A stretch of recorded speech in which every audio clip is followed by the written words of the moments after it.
Okay, welcome back. We're going to show you a last one, and this one involves fractions. Again, first step is always the same. Plug your number here that you're approaching in for the x's. So I'm going to get 1 over 4 minus 0 minus 1/4 over 0. It gives me 1/4 minus 1/4, which is 0, over 0. Again, I have 0 in my denominator. This is not a real answer. When I get 0 over 0, it lets me know I can do some math magic. So remember, I keep saying this, bring that limit down.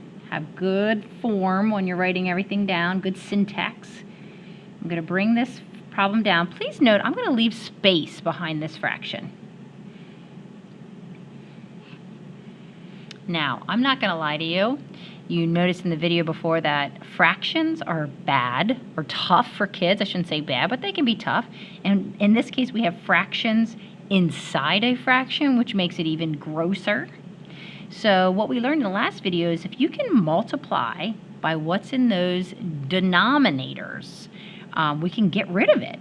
So if I look at the denominators, I will notice that we have two of them. One of them is a 4 minus x, and the other one's a 4. Now, in a math textbook, it will show you to multiply by those. So they'll write it off to the side like this: 4 times 4 minus x. And you must do that top and bottom, because then you're multiplying by 1. Now, I find students struggle trying to then distribute that to both terms. So I'm going to show you how I like it written that helps people to be able to do that math. Just slide this up and write it on the paper underneath. So if you didn't write this yet, you might want to hold off and not write it, because that's what we're going to do, multiply the top and the bottom by those two denominators, because it becomes a lot nicer then. But I'm going to write it slightly different. So I'm going to bring this down. Here's the problem. Leave a blank or space. Because when I distribute this, I'm multiplying both of these things by both fractions, I'm actually just going to squeeze them in next to each fraction. 4 minus x. 4 and 4 minus x. Make sure what you multiply by on the top to each term, you also do on the bottom. Okay, so I'll be honest, a lot of students do not write that.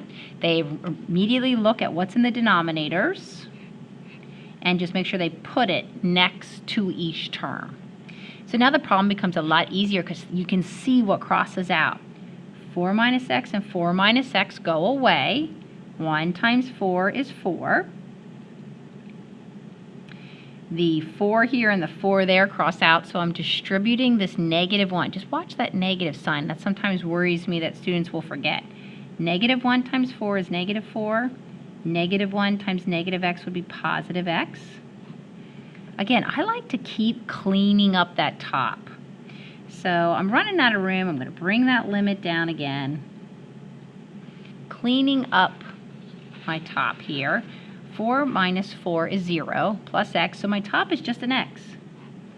My bottom of the fraction was a 4, an x, and a 4 minus x. You can write them in any order. The x crosses out. I put a 1 on top to hold that spot, so because I know these are still on the bottom. Now, since something crossed out, I'm ready to plug in this number here, which is 0 for the x. 1 over 4, 4 minus 0, so it's 1 over 4 times 4, 1/16. So there's number 9 in its entirety. If you need to pause and rewind, feel free. I'm going to show you now number 4 to get you started. Again, I start with plugging the 2 in.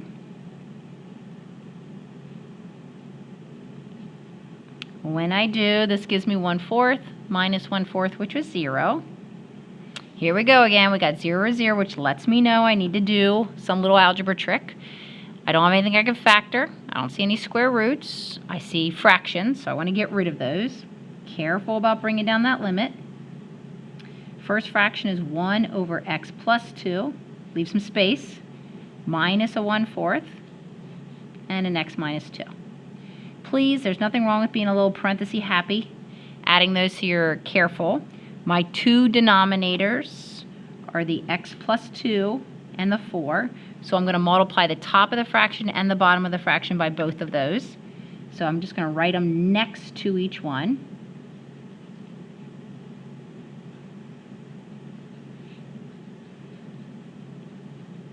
And then I'm going to simplify. X plus 2's would cross out, so I'd be left with a 4. And these 4's would cross out. I'm left with -1 times that, which would be negative x minus 2, which again I'm going to keep cleaning up, and I'd get negative x plus 2. And then I'm going to let you finish from there. I would bring over your denominators, see if anything can cross out, and then resubstitute in the number 2. Good luck.